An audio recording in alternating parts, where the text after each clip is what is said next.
Good Friday morning to you. Thanks for joining us on KARE 11 News Now. I'm Lauren Lemanchek. Right now, at least 7 children and 1 adult are still in the hospital 2 days after the deadly mass shooting at Annunciation Catholic School. We are expecting an update on their conditions at noon today. That information coming as we learn more about the 2 lives lost, 8-year-old Fletcher Merkel and 10-year-old Harper Moisky. Michelle Beck joins us now from Annunciation Memorial with more.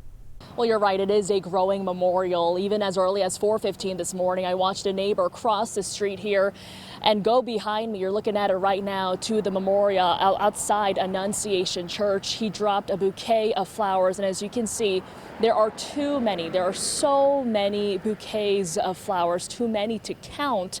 You can even see here handmade signs that say Fletcher and Harper. Some of them in children's handwriting. Of course, now we know Fletcher and Harper are the 2 kids who were killed in Wednesday's attack. Harper Moisky, just 10 years old. She was bright, joyful, and deeply loved in her family's words. Fletcher Merkel was 8 years old. With Annunciation's principal by his side, Fletcher's dad spoke out about his memories, focusing on Fletcher's love for family, fishing, cooking, and sports. Please remember Fletcher for the person he was and not the act that ended his life. Give your kids an extra hug and kiss today. We love you, Fletcher. You'll always be with us. Now, Harper's family shared this, writing in part, their 10-year-old's laughter, kindness, and spirit touched everyone who knew her. Our hearts are broken not only as parents, but also for Harper's sister, who adored her big sister and is grieving an unimaginable loss. Back to us live on scene. In their latest updates, Children's Minnesota says 1 child is still hospitalized. We were not told of their condition. Meanwhile, Hennepin Healthcare says they are still caring for 7 patients.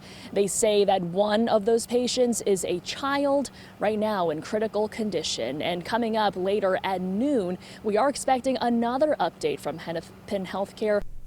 And new this morning, a national political reporter whose own children were at Annunciation School Wednesday morning says there's no question his perspective on covering these tragedies has changed forever.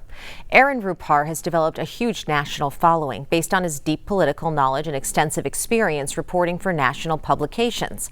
But on Wednesday, Rupar found himself responding as a dad, not a journalist. His 2 children, his 3-year-old son and his 5-year-old daughter, were at the Annunciation preschool and kindergarten when the shooting started. It's a feeling unlike anything I've ever experienced and never want to experience again. You know, that mix of like kind of adrenaline, you know, heart palpitations and sort of nausea. And so once you kind of, you know, once you experience that, it becomes impossible, I think, to dissociate, you know, to kind of compartmentalize when you cover these things as journalists, because you can really relate in a different sort of way to what the kids and parents are going through. Aaron's family moved to the neighborhood just 1 day before the kids started at their new school. He says they picked this community because of how close and supportive it is for families and especially for children. And right now you will notice extra security is up around schools and places of worship across Minneapolis. Governor Walz says state troopers and DNR enforcement officers are teaming up to patrol around the city. State Patrol says that frees up Minneapolis police and the BCA to continue their investigations at the scene. The State Patrol chief says they want troopers to be highly visible.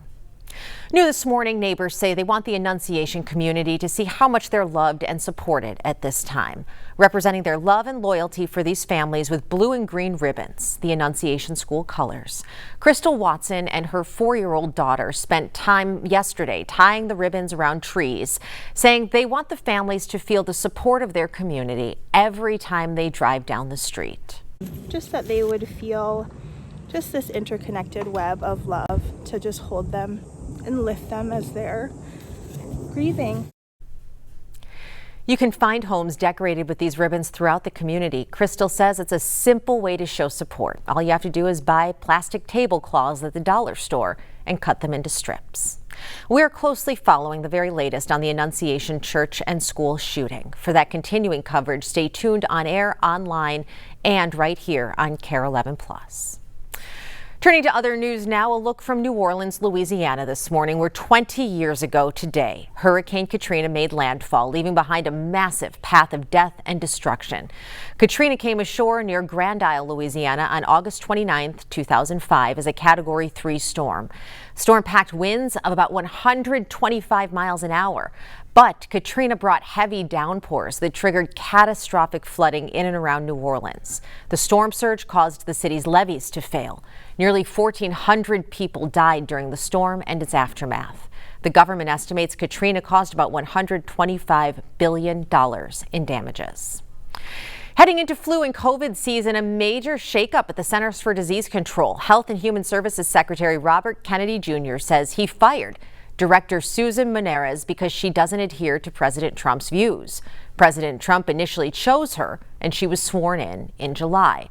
Menarez is refusing to go, and now 4 CDC leaders have quit, voicing concerns about scientific integrity, especially when it comes to vaccines. NBC's Alice Barr has the latest details from Washington. Hi there. Amid the dispute over the old CDC head's firing, the White House already tapping a replacement, the latest step in a showdown between the White House and the nation's public health establishment. A hero's send-off from colleagues and supporters for 4 top CDC officials resigning in protest over health policy decisions under the Trump administration. Let's get the politics out of public health. The officials, leading experts in public health, infectious diseases, and vaccines, leaving their posts after CDC Director Dr. Susan Menarez was fired less than a month after President Trump appointed her. The White House picking Jim O'Neill as acting CDC Director. He's the top deputy to Health and Human Services Secretary Robert F. Kennedy Jr., who argues the CDC made mistakes during the pandemic. There's a lot of trouble at CDC, and it's going to require getting rid of some people over the long term in order for us to change the institutional culture. Lawyers for Dr. Menarez say she was fired after she, quote, refused to rubber stamp unscientific, reckless directives and fire dedicated health experts. The colleagues following her out the door worry her replacement will clear a path for Secretary Kennedy, a longtime vaccine skeptic, to ramp up efforts to overhaul federal vaccine policy. America's public health is significantly in danger. And Dimitri, Dan, and I chose to leave together to send that bat signal. The experts warning of vaccine misinformation they say played a role in the largest number of measles cases in 30 years and the undermining of long-held scientific findings. All of those past findings were being called into question. As the White House defends the leadership shakeup, they say to align with the president's Make America Healthy Again agenda. In a separate case, Federal Reserve Board Governor Lisa Cook headed to court this morning for a hearing on the lawsuit she filed challenging President Trump's authority to fire her over his administration's allegation she lied on a mortgage application to get better loan terms. She has not been charged with a crime and denies wrongdoing. In Washington, I'm Alice Barr. Back to you. A big shakeup on Saturday Night Live. In just a span of 3 days, 4 cast members announced they're leaving the show. The latest departures are Heidi Gardner and Michael Longfellow. Emil Wakim and Devin Walker also announced they won't be coming back for season 51. This all comes a week after SNL creator Lorne Michaels said major changes were coming to the cast. Announcements on who will be joining the show next are expected soon. Season 51 of SNL premieres October 4th. We're just days away from more kids heading back to school for the year, and new data released overnight shows students are on track for long-term success. Audrey Russo combed through numbers released at midnight by the Minnesota Department of Education and breaks down the figures. It could be better, but it could be worse. The Minnesota Department of Education released their North Star Accountability Report tracking students' performance in public schools on the MCA's grades K through 12. Now, here's what I learned. Of the students who took the 2025 NCAs, 45.2% met or exceeded the proficiency in math, and 49.6% met or exceeded the proficiency in English.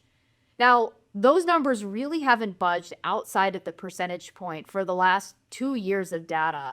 Education Commissioner Willie Jett says that consistency signals potential for growth down the road. These scores reflect stable proficiency and suggest a solid foundation for long-term gains. Now, Jet also said that these tests don't reflect changes in K-4 reading instruction put into place by the READ Act. That law is designed to get all kids reading at or above grade level. Since it was signed in 2023, the youngest students taking the MCAs, third graders, really haven't had the benefit of the READ Act's changes yet. The state is also measuring school attendance. The new data shows that more than 3/4 of Minnesota's students attended at least 90% of the days out of the school year in academic year 2023-2024. That's an increase of 1% from the previous year. Combined with the historic graduation rate recorded in 2024, Jet argues these are more holistic indicators of student well-being, especially in the years coming out of the pandemic. These measures give us a more complete picture of how students are doing than test scores alone. True success is seen in the resilience, creativity, and critical thinking our students show every day. Stick with us. More news and weather's coming up after the break.